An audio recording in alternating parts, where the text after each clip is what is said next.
আবার যদি নিরপরাধ হয় উনি অবশ্যই হয়রানি হবে না, আমাদের হিসেবে কাজ করতে হবে। আমি এটাও বলেছি আমি যখন কাজ করেছি আমার হাত দিয়ে কখনো কোনো নিরপরাধী হয়রানির শিকার হয় নাই, আমি এটা হইতে দেই নাই। এটা আমার স্পষ্ট আমি বলেছি সবাইকে। এবং আবার কেউ যদি অপরাধ করে থাকে উনি কোনো ছাড় পায়নি, এটা আমি এনশিওর করেছি। এই জিনিসটা আমি আমার স্পষ্ট পেয়েছি।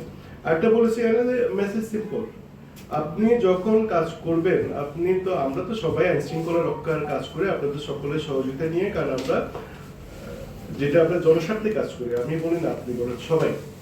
সুতরাং যখন একটা কাজ করবেন আপনি নিজের বিবেককে প্রশ্ন করবেন, আপনি যে কাজটা করছেন এটা কি সঠিক করছেন নাকি বেঠিক হচ্ছে, অর্থাৎ ঠিক নাই। আপনি যদি মনে করেন যে এই কাজটা সঠিক তার মানে এটা ওকে, আপনি যদি মনে হয় যে না এটা তো আমি ঠিক করছি না, যদিও করছি না, এই কাজটা আপনি করবেন না। আমরা তো তাই তো, বিষয়টা তাই তো, আপনারা যখন কাজ করেন তাই তো, সবাই আমরা তাই করি। তার মানে এটা আমি বলেছি আমার জিডি বলেন, পুলিশ ক্লিয়ারেন্স বলেন, পুলিশ ভেরিফিকেশন বলেন, কিছু কিছু অনেক দুর্নাম বেঁধে আছে, কোনো দুর্নাম যাতে আমি না হয় এই বিষয়টা আপনারা এনশিওর করবেন।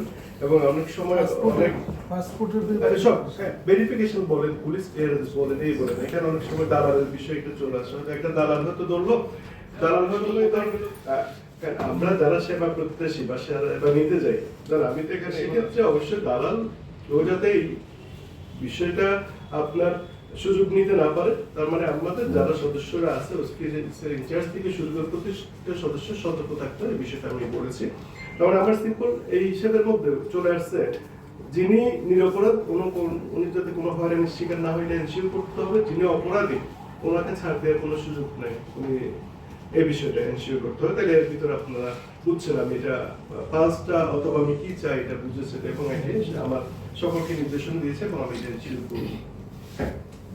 একটা বলেছি যেটা আমি সবসময় এনশিওর করেছি, কোনো নিরপরাধ যাতে হয়রানির শিকার না হয়। অনেক সময় আমরা কাজ করতে গিয়ে অনেক কিছু মিস ইনফরমেশন, আমার মনের অজান্তে অনেক কিছু ভুল হতে পারে, সেটা যদি হয়ে থাকে আমি জানি না, বাট আমার জানার মতো আমি এটা করিনি। এখন অনেকগুলো বিষয় চলে আসছে, আমি যে স্পিড আপ করার জন্য যে কাজটা করছি, এবং আমার মনে হয় পুলিশের মনোযোগ ভালো। এদিকে এক ভাই আমাকে বলেছে, এদিকে আমাকে মুরব্বীরা ধন্যবাদ দিয়েছে, কারণ আমি মুরব্বী বলছি, এখানে অনেকে আমার বয়োজ্যেষ্ঠ, অনেকে আমার জুনিয়র আছে। কারণ আপনারা যারা সাংবাদিকরা কাজ করেন আমার কাছে সবসময় শ্রদ্ধা, আমি কিন্তু অনেকে তুমি করে বলি, যারা জুনিয়র সাংবাদিক আছে আমার অনেকে ভাই বলি, এদিকে হয়তো ওনারা সবাইকে ভাই বলবো, যেহেতু বয়োজ্যেষ্ঠ আমার, ওই জন্য আমি মুরব্বী হিসেবে আমি সম্বোধন করলাম। এখানে অনেকে আমার জুনিয়র আছে।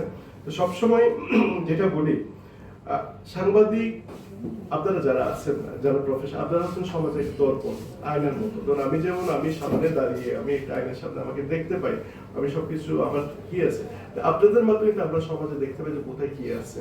এবং সেটা কিন্তু আমি আজকে অনেকগুলো বিষয় কিন্তু আসলো এখানে।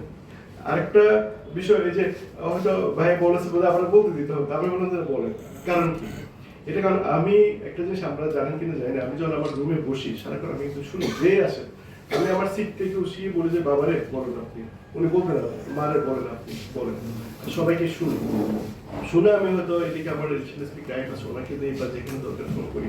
ইভেন আমি কিন্তু আমার যেখানে একটা মেসেজ দিলে মেসেজে আমি ফোন করি, আমি সেটা আমার একেবারে সর্বকনিষ্ঠ সদস্য যদি হয় একটা মেসেজ আমি খুব ব্যাক করি কেন, একটা জিনিস আমার রুমে আসলে অনেকে বলতে চায়, আমি কিন্তু থামাই দেই না, হয়তো বলতে বুঝে দেয়, কিন্তু আপনার যখন বেরোবেন আপনার মনে খুব দুঃখ থাকা যাবে না, আপনার মনের সকল দুঃখ আমাকে বলবেন, আমাকে বলার পরে আমি যেটা আপনাকে একটা হয়তো আমার যেটা আইনগত যে আমার জুরিসডিকশন এখতিয়ার, আইনের বাইরে কিন্তু কারোর কাজ করার সুযোগ নাই, সেটা আমার আইনানুগ যেটা জুরিসডিকশন আইনগত যেটা আমার করার এখতিয়ার, সেই কাজটা আমি ওনাকে সহযোগিতা করি। অথবা সেটা যদি আমার এখতিয়ারের বাইরে যদি হয়ে থাকে, ওনাকে যদি কোনো পরামর্শ দেওয়া লাগে আমি সেই পরামর্শটা দিই।